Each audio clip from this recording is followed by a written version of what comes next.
वैदिकी अमृत ध्यान साधना प्रभात सत्संग में आप सभी साधक साधिकाओं का, उपासक उपासिकाओं का हार्दिक स्वागत है। आइए पूर्व की भांति आज के ब्रह्म मुहूर्त में, आज की ब्रह्म वेला में भी हम उन महान प्रभु पार ब्रह्म परमेश्वर सच्चिदानंद स्वरूप भगवान के महान गुणों का गान करते हुए उनकी महान कृपाओं को अपने जीवन में, विशाल जगत में, अद्भुत इस संसार में और अपने शरीर में देखते हुए भगवान के प्रति अपने हृदय में कृतज्ञता को, श्रद्धा को, आदर भाव को अनुभव करें। परमात्मा हमारे जीवन के, इस संपूर्ण संसार के, प्राणी मात्र के प्राणाधार हैं। वे ही हम सब प्राणियों के सच्चे पिता माता हैं। वे ही गुरु हैं, वे ही आचार्य हैं, वे ही सबको, सबके जीवन को भवसागर से पार होने का, पार करने का वेद ज्ञान का उपदेश सृष्टि के आरंभ में ऋषियों के हृदय में देने वाले हैं। उन्हीं की कृपा से, ऋषि परंपरा से वही चिंतन आज हमारे पास में पहुंचा है। उस चिंतन को, भगवान के मार्गदर्शन को जीवन में आत्मसात करके हम भी अपने जीवन के लक्ष्य को पूरा कर सकते हैं। मनुष्य जीवन, नर्तन बड़ा दुर्लभ है। केवल इस मनुष्य शरीर में ही आत्म विकास के, आत्म उत्थान के, प्रभु प्राप्ति के, कल्याण के सारे द्वार खुलते हैं। बाकी 1,84,00,000 योनियों में तो सारे द्वार आत्म उन्नति के बंद रहते हैं। इसलिए हमारे पास में यही एक अवसर है। इस अवसर में हमें चाहिए कि हम जीवन निर्वाह के आवश्यक संसाधनों का परिश्रम पूर्वक, धर्म पूर्वक संग्रह करें और जीवन को आवश्यकताओं की पूर्ति के संसाधनों से युक्त करके फिर अपने आत्म कल्याण की राह पर चल पड़े। फिर अपने आत्म उत्थान के सिद्धांतों पर, चिंतन पर, ज्ञान के अनुसार जीवन को जीना शुरू करें। जीवन की सार्थकता उसी में है कि इस जीवन में जीवन के स्वरूप को समझा जाए। आदमी 50 साल जिए, 100 साल जिए और उसको यही पता न चले कि वो क्या है, तो उसका जीवन व्यर्थ है, तो उसका जीवन निरर्थक है। कोई भी वस्तु ऐसी नहीं संसार में जो परिवर्तनशील न हो। हर सुंदर से सुंदर, हर स्वादिष्ट से स्वादिष्ट जो भी संसार में खाद्य पेय और अन्य भौतिक वस्तुएं हैं, वो सब एक दिन समय के साथ बदल जाती, परिणाम को प्राप्त हो जाती। लोहा कितना मजबूत होता है, लेकिन धीरे धीरे वो भी गलकर उसकी भी परतें उखड़ जाती हैं। सोना कितना पुराना है, सोना कितना मजबूत है, लेकिन धीरे धीरे वो भी जंग खा जाता है, उस पर भी मैल चढ़ जाता है, धीरे धीरे उसका भी वजन घटने लगता है। अर्थात संसार में कुछ भी अपरिवर्तनशील नहीं है। हम सबके शरीर हम देखते आ रहे हैं, बदलते जा रहे हैं। आज शरीर में ये रोग हैं, कल शरीर में ये रोग है। एक रोग मिटा नहीं कि दूसरा रोग पैदा हो गया। एक बीमारी गई नहीं कि दूसरी बीमारी फिर से चली आई। जवानी गई नहीं कि बुढ़ापे के चिन्ह शरीर पर झिलमिलाने लगे हैं, दूर से लोगों को दिखाई देने लगे हैं और स्वयं को भी अनुभव में आने लगे हैं। बुढ़ापा पूरा हुआ नहीं कि मौत आके दबोच लेती है। आदमी की सारी योजनाएं, सारे प्रबंध, सारी ख्वाहिशें, सारी इच्छाएं धरी की धरी रह जाती। किसी पर बस नहीं चलता। सब लोग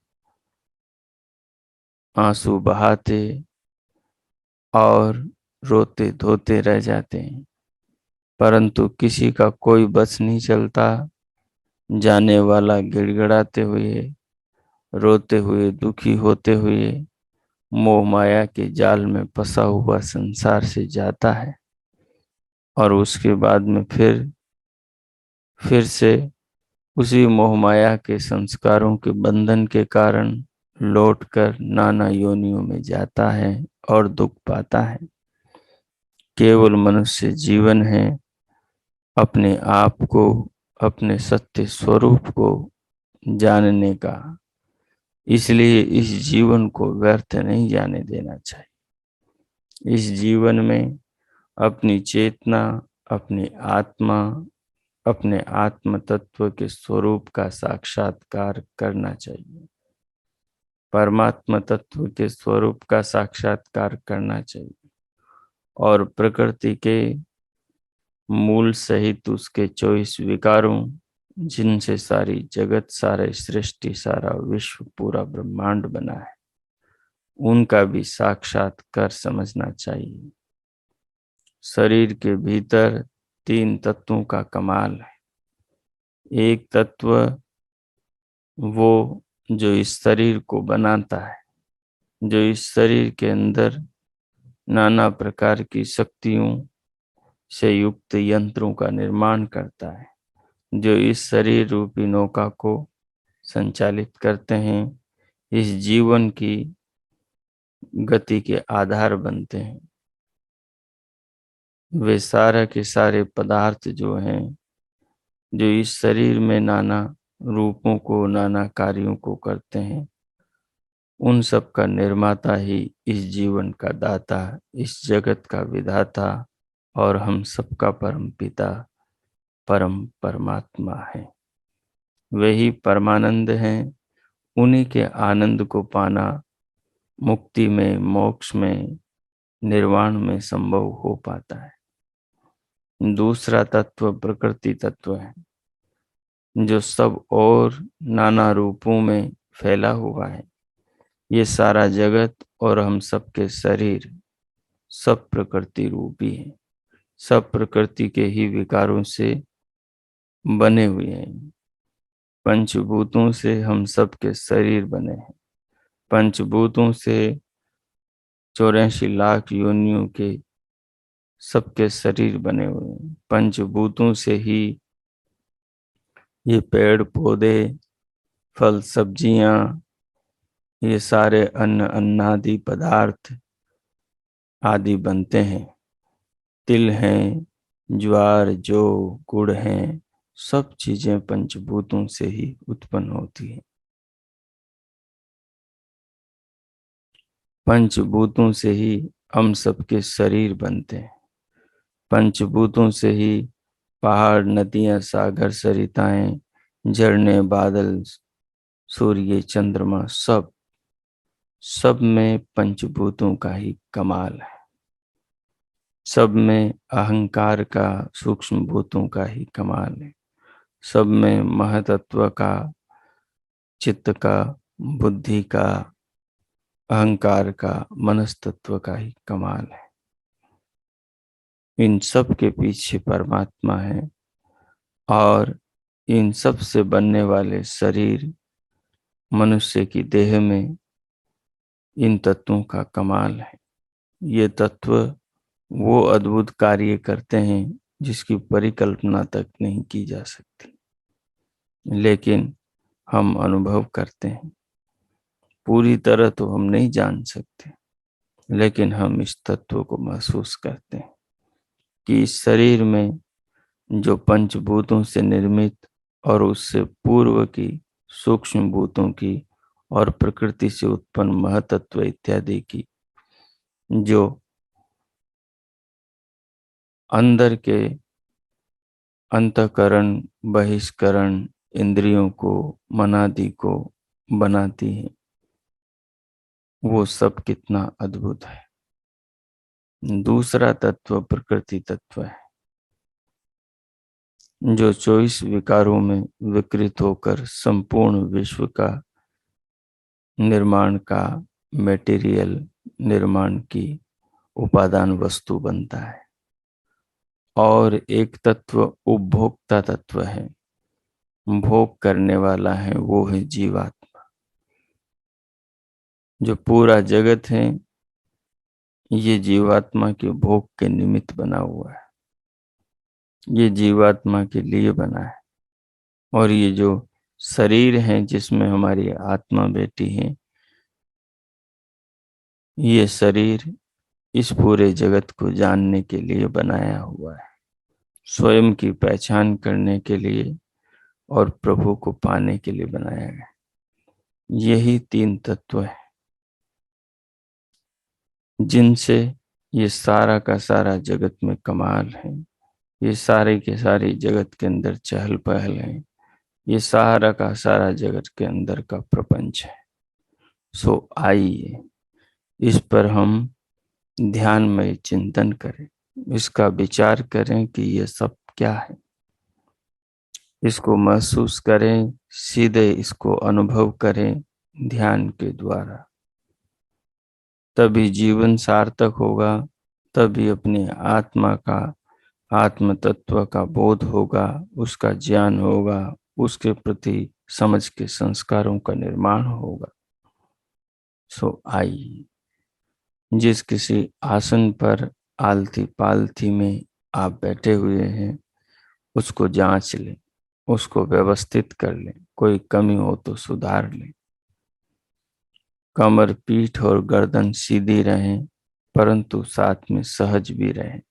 मांसपेशियों में, रीढ़ में, अंग प्रत्यंगों में कोई अकड़न, कड़ापन नहीं होना चाहिए। सब में सहजता हो, अंग प्रत्यंग सब अपने हाल पर हो। ऐसा करते हुए दोनों हथेलियों को गोद में रख लें व घुटनों पर व अन्य जो अधिक सुविधाजनक स्थिति हो उसमें दोनों अंजलियों को रख लें। तत्पश्चात सिर से पांव तक की पूरी देह का मानस अवलोकन करें। मन के द्वारा पूरे शरीर का निरीक्षण करें। शरीर में जो अद्भुत पदार्थ हैं उनके प्रति अपना ध्यान सक्रिय करें, अर्थात उनके प्रति, उनको समझने के लिए स्वयं में, उनको जानने के लिए, अनुभव करने के लिए स्वयं में रुचि पैदा करें। मस्तिष्क, ललाट, भौंरे, भ्रुकुटी, दोनों कान, नाक, आंख, होठ, दंत पंक्तियां, जिह्वा, जबड़ा, स्वर यंत्र, कंठ, ग्रीवा, काकतालु, कंधे, हाथ, कलाइयां, इस प्रकार से पूरे शरीर का अनुभव कर।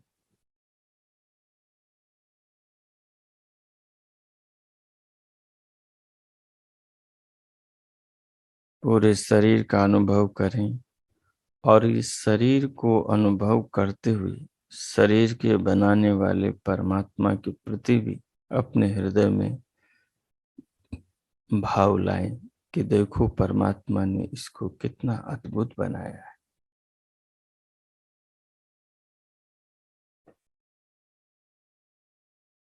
संसार में हर वस्तु का बनाने वाला होता है।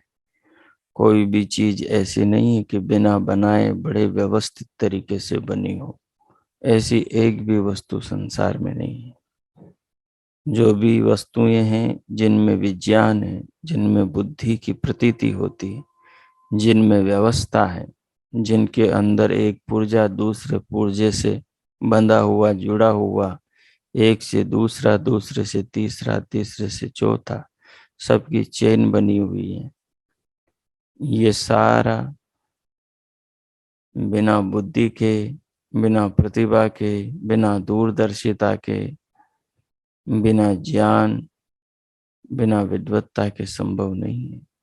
इसलिए जगत में सबसे बड़े विद्वान भगवान है, सबसे बड़े ज्ञानी भगवान है, सबसे बड़े दूरदर्शी परमात्मा है, सबसे बड़े रचनाकार परमात्मा है, जिनकी रचना ये ब्रह्मांड और मानव शरीर है।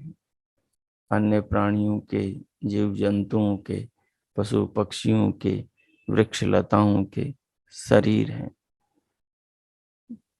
तो जब शरीर में अवयवों का, अंगों का विचार करें तो ये भाव भीतर आना चाहिए कि इसका रचयिता कौन है।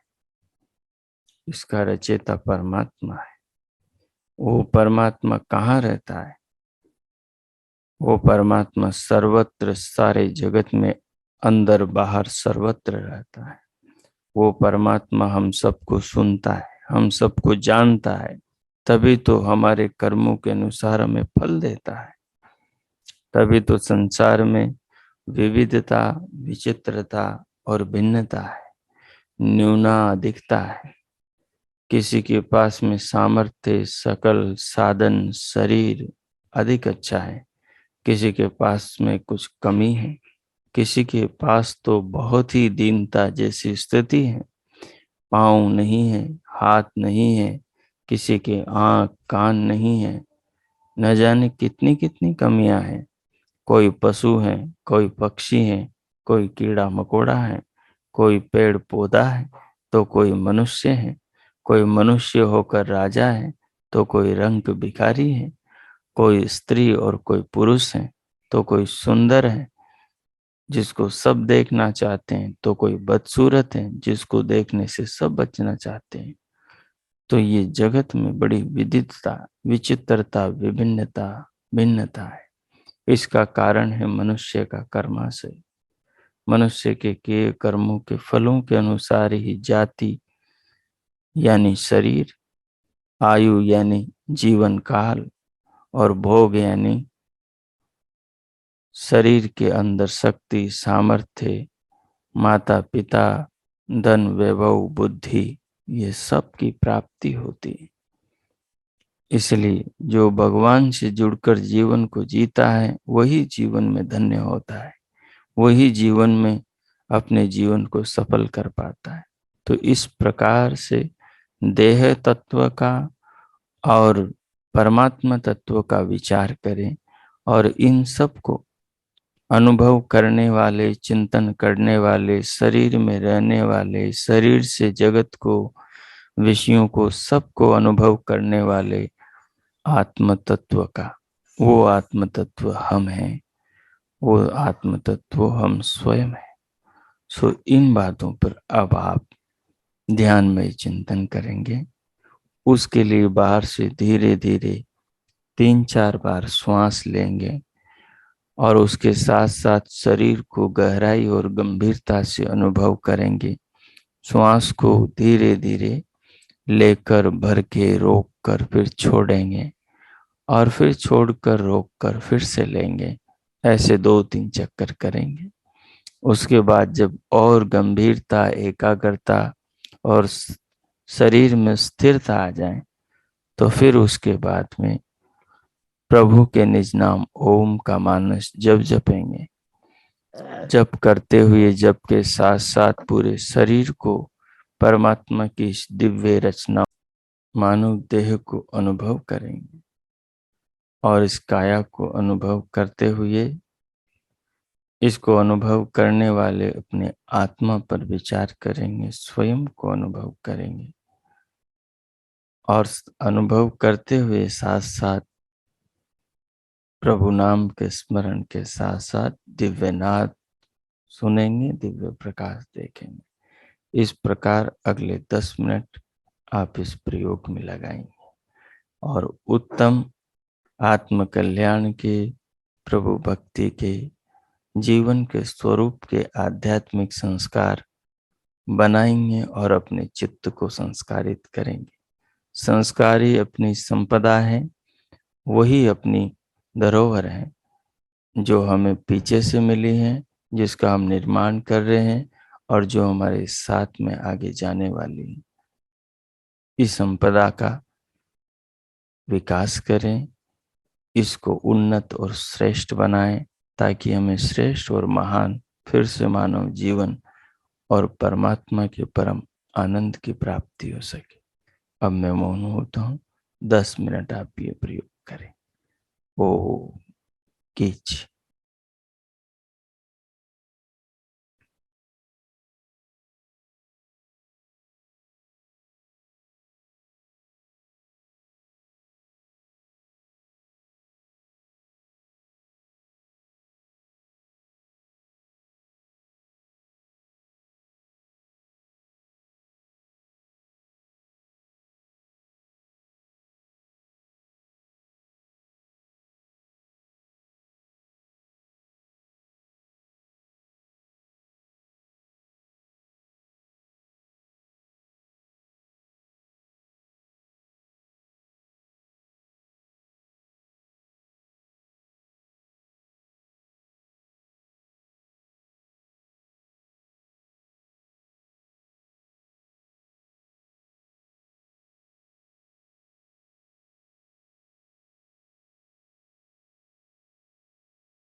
हो हो।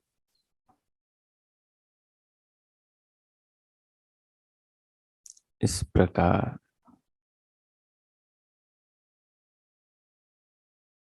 तीनों तत्वों का देहधारी जीवात्मा स्वात्मा स्वयं का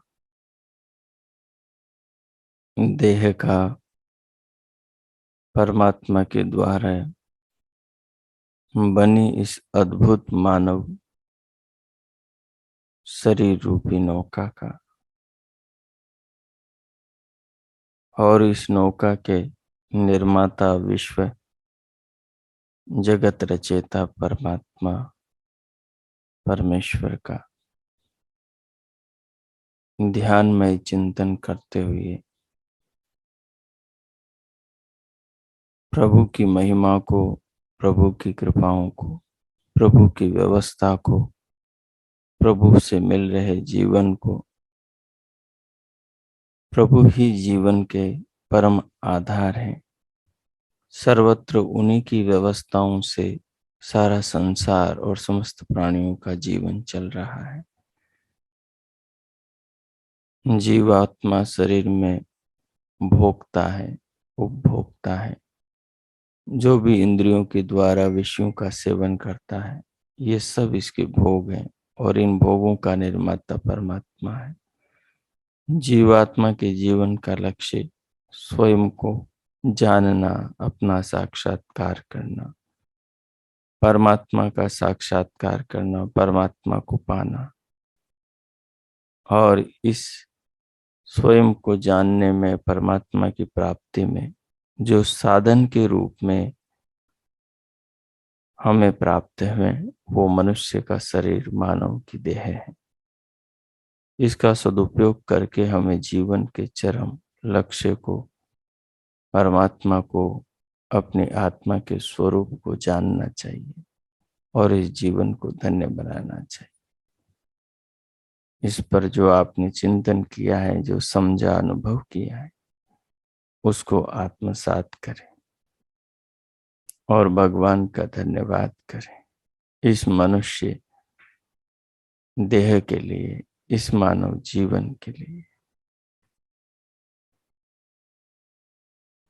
ध्यान के लिए, इस दिशा में आगे बढ़ने और बढ़ाने के लिए परमात्मा का धन्यवाद करें। उनके प्रति हृदय से समर्पण, श्रद्धा और कृतज्ञता के भाव अर्पण करें। भगवान के प्रति इन श्रद्धा के भावों से भरे हुए, कृतज्ञता से भरे हुए स्वयं को धीरे धीरे भीतर से बाहर लेकर आए।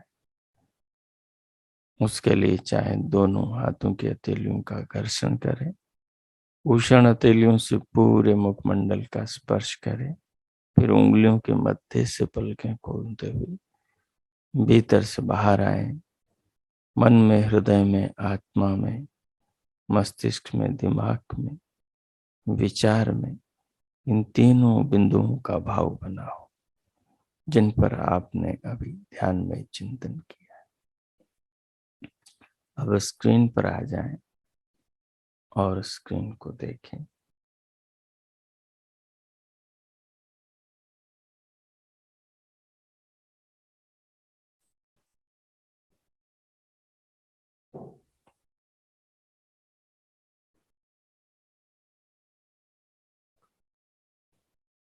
विगत दिवस हमने श्वेताश्वतर उपनिषद के चतुर्थ अध्याय के प्रथम श्लोक का गान किया था और इसके उच्चारण को समझा था कि किस शब्द का कैसे उच्चारण करना है। आज हम इसके अर्थ पर विचार करेंगे। श्लोक है, यह एको अवर्णो बहुधा शक्ति योगात् वर्णान अनेकान निहितार्थो दधाति विचैति चान्ते विश्वम आदौ सदेवः सनो बुद्ध्या शोभया संयुनक्तु। सो देखिए, यह एको, जो एक है, एक हो, या जो एक ही है, यह एक हो जो एक ही है। और वो कैसा है? अवर्णो, वर्ण कहते हैं रूप को, रंग को, का अवर्णो। परमात्मा, वो विश्व आत्मा, विश्व चेतना कैसी है? अवर्ण है, यानी उसका कोई रंग रूप नहीं है। रंग रूप किसमें होता है? जो वस्तु, जो द्रव्य पांच भौतिक हो, जो पंचभूतों से बना हुआ हो, या जो प्रकृति से सत्व रजतम से बना हो, उसमें रंग होता है, उसमें रूप होता है, उसमें भार आकार होता है। परंतु परमात्मा अवर्णो, उसका कोई रूप नहीं, इसलिए उसको हम देख नहीं सकते, उसका कोई आकार भी नहीं। मनुष्य के शरीर जैसा उसका आकार नहीं, पहाड़ पर्वतों जैसा उसका आकार नहीं, पानी पृथ्वी जल अग्नि जैसा उसका आकार नहीं। वो तो निराकार है, निराकार है, उसका कोई आकार नहीं। यहाँ अवर्ण से रंग रूप रहित और आकार रहित परमात्मा को कहा जा रहा है। आकार और रंग रूप जड़ वस्तुओं में हुआ करते हैं, चेतन में नहीं होते। भौतिक में हुआ करते हैं, अभौतिक में नहीं होते। फिर कहा निहितार्थ। निहितार्थ अर्थात वो परमात्मा स्वार्थ से रहित है, स्व अर्थ से रहित है। स्वार्थ का मतलब स्व अर्थ, स्व का मतलब अपने लिए, अर्थ का मतलब प्रयोजन। अपने लिए प्रयोजन से रहित है, मतलब उसको अपने लिए हमसे कुछ नहीं चाहिए, संसार से अपने लिए कुछ नहीं चाहिए। उसको चाहिए किसके लिए? परार्थ, जीवात्माओं के कल्याण के लिए। क्या चाहता है वो? सब सुख से रहें, सब आनंद से रहें, सब शक्ति से ही संपन्न रहें, और सब जन्म मरण के बंधनों को काट करके भवसागर से पार होकर परम आनंद के धाम परमानंद को प्राप्त करें, मोक्ष को प्राप्त करें, मुक्ति को प्राप्त करें। ये चाहता है वो, अर्थात सबका भला, सबका कल्याण, सबका मंगल चाहने वाला परमात्मा है। तो कहा निहितार्थ, वो भगवान सबका भला चाहने वाले हैं। वो अपने लिए किसी भी स्वार्थ से युक्त नहीं है। उनका यदि कोई स्वार्थ यानी प्रयोजन है, सो इच्छा है, तो वो जीवों के कल्याण की इच्छा है, सबके मंगल की इच्छा है। इसीलिए तो भगवान लगभग 2 अरब वर्षों से इस सारे ब्रह्मांड को धारण करते चले आ रहे हैं। इस सृष्टि को बने, इस मनुष्य को उत्पन्न हुए लगभग 1 अरब 96 करोड़ 8 लाख 53,123 बरस हो गए।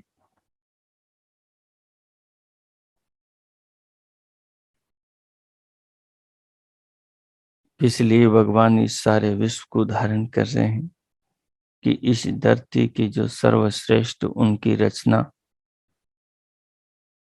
को धारण कर रहा है, उसकी रचना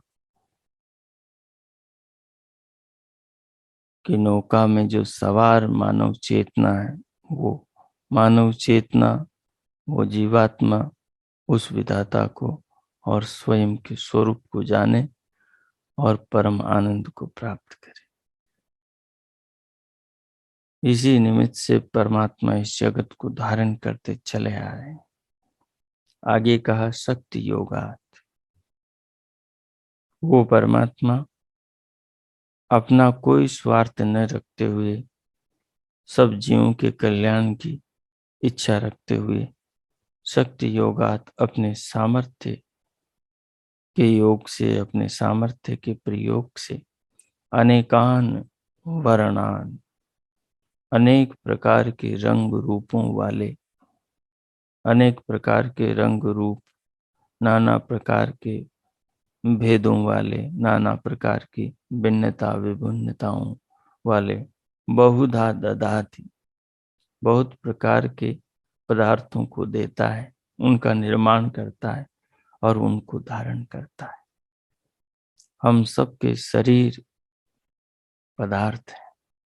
हम सबके शरीर के अंदर अनगिनत नस नाड़ियां, अंग प्रत्यंग है। कोशिकाएं, ऊतक, कोष्ठक, संस्थान, तंत्रिका तंत्र, पूरा शरीर अद्भुत परमात्मा के बनाए अंग प्रत्यंगों, अवयवों से भरा हुआ है। और सबके वर्ण हैं, सबके रंग हैं, सबके आकार हैं, सबके रूप हैं। और जो सूक्ष्म शरीर और उसके जो घटक हैं,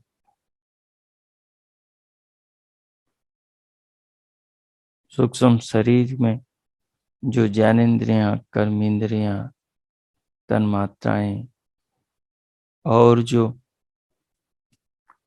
अंतकरण, चित्त, बुद्धि, अहंकार और मन है, इन अरूप न दिखाई देने वाले अत्यंत सूक्ष्म स्वरूप वाले इन सब को परमात्मा धारण कर रहा है। इन सब को धार रहा है, यानी धारण किए हुए हैं और धारण करके सबको जीवन दे रहा है। शरीर की एक कोशिका जीवित है तो परमात्मा के प्रेम के कारण, परमात्मा की कृपा, उनकी व्यवस्था के कारण जीवित है। शरीर में एक बाल जीवित है, हाथ, पांव, आंख, नाक, ज्ञानेंद्रियां, कर्मेंद्रियां, शरीर के भीतर के सारे पुर्जे, फुसफुसे, फेफड़े, हार्ट, दिल, किडनी, लीवर, गुर्दे, आमाशय, सब कुछ शरीर में जो भी कुछ, सब कुछ। फिर कहा विश्वम आदौ, और कब से इस जगत को धारण कर रहा है भगवान? कहा सृष्टि के आरंभ में ही इन सब पदार्थों को, जो सबके लिए हैं, पंचभूत हैं, सूक्ष्म भूत हैं, अहंकार है,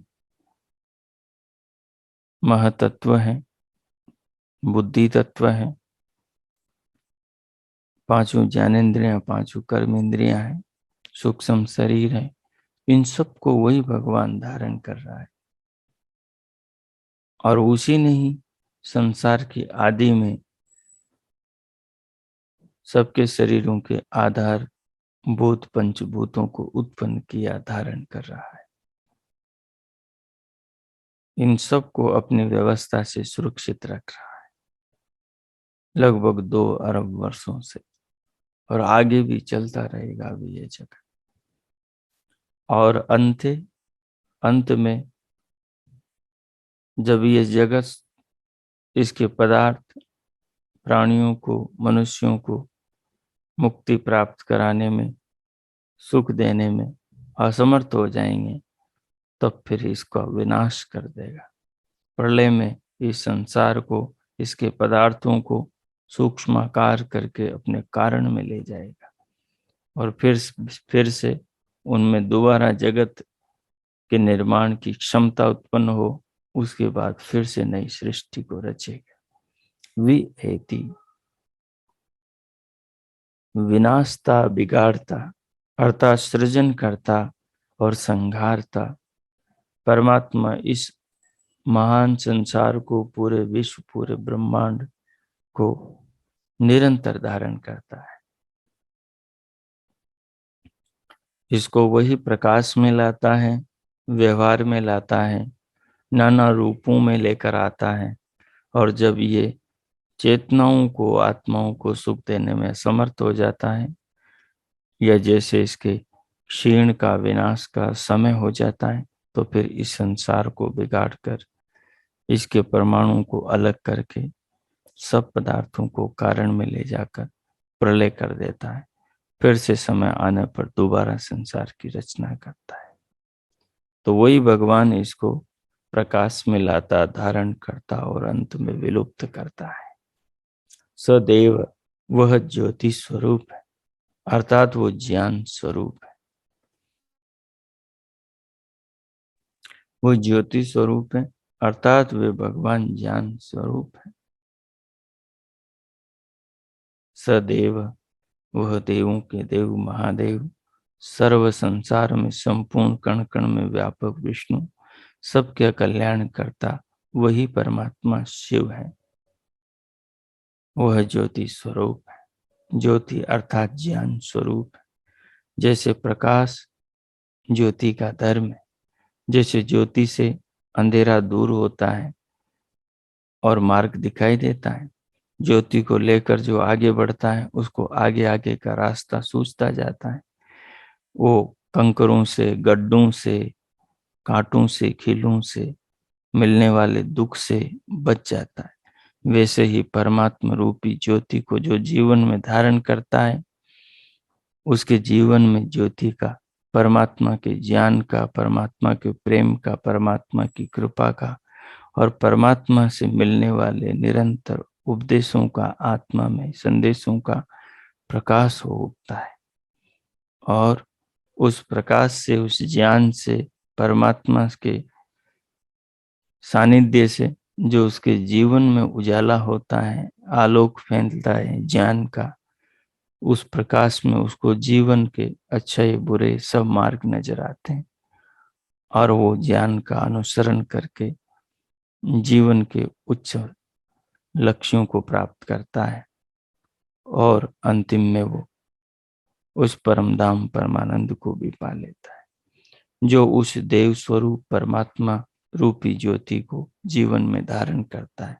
अर्थात परमात्मा रूपी ज्योति अर्थात परमात्मा के ज्ञान को, ज्योति अर्थात परमात्मा का ज्ञान, अर्थात वेद का ज्ञान, अर्थात परंपरा से ऋषि मुनियों द्वारा आ रहा वो ज्ञान, जो इस ज्ञान को जीवन में धारण करता है, उसी के जीवन में ज्ञान का उजाला होता है और उस उजाले में चलकर वही परम लक्ष्य तक पहुंचता है, वही जीवन की धन्यता तक पहुंचता है। कहा हमको वह देव परमात्मा ज्योति स्वरूप भगवान सच्चिदानंद स्वरूप परमेश्वर न हमको शुभया बुद्धया, शुभ कल्याणकारी बुद्धि से समयुनक्तु संयुक्त कर दे। वो कब संयुक्त करेगा? जब हम इस चिंतन को जीवन में धारण करेंगे, तभी अपने जीवन में उजाला होगा। वे भगवान तो वैसे हमें सदा से धारण कर ही रहे हैं। इसी रीति से मनुष्य की बुद्धि का विकास होता है, बुद्धि पवित्र होती है और उसको अपने जीवन के लक्ष्य तक पहुंचाती है और उसके जीवन में ये प्रार्थना, उत्तम बुद्धि के लिए जो प्रार्थना करता है वो प्रार्थना सार्थक होती। तो उत्तम बुद्धि की प्राप्ति इस प्रार्थना से सार्थक होती। विगत दिवस मैंने आपसे अनुरोध किया था कि प्रार्थना का दो अर्थ है। पहला प्रबल भावना, दूसरी प्रार्थना का अर्थ है पुरुषार्थ, परिश्रम। पुरुषार्थ का अर्थ है, पुरुष का अर्थ यानी प्रयोजन यानी लक्ष्य।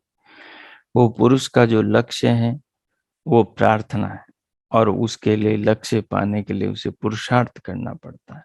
और पुरुषार्थ किस प्रकार हो? प्रबलता के साथ में, निरंतरता के साथ में, श्रद्धा के साथ में, परंतु विवेक के साथ में, विवेक के साथ में, तभी उसको उत्तम बुद्धि की प्राप्ति होती। उत्तम बुद्धि से उत्तम प्रार्थना, उत्तम कर्म और उत्तम पुरुषार्थ और उत्तम फल प्राप्त होते हैं। इसी रीति से मनुष्य के जीवन में उत्तम बुद्धि की प्राप्ति होती है, उसका विकास होता है। तो भगवान से उत्तम बुद्धि की प्रार्थना करने का मतलब है उत्तम कर्मों को करना। उत्तम ज्ञान को जीवन में धारण करना और जीवन को उस प्रकार उस रीति से जीना। जैसे श्लोक को पढ़कर हमारे दिमाग में जो ज्ञान का प्रकाश हुआ है कि जीवन को भाई इस प्रकार से जीना चाहिए, इसी को बुद्धि कहते हैं, इसी को विवेक, इसी को समझ कहते हैं।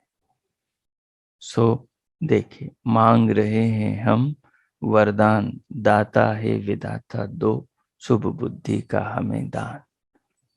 तो इस प्रकार से हम इस श्लोक के भाव और अर्थ को आत्मसात करें और अब भगवान का पुनः धन्यवाद करेंगे और फिर शांति पाठ करेंगे। 2 मिनट के लिए मैं मौन होता हूँ। आप नेत्र बंद करें।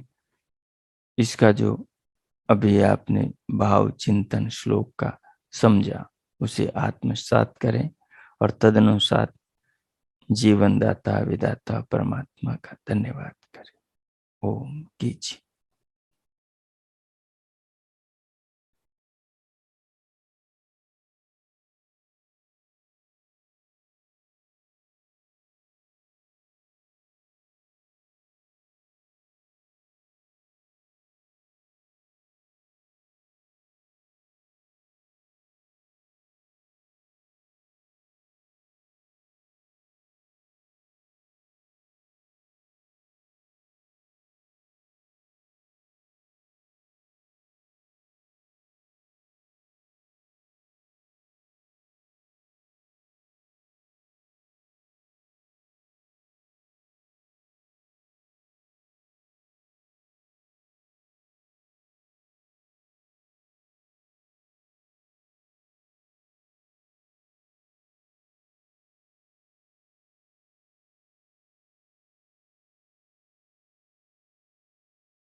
ओ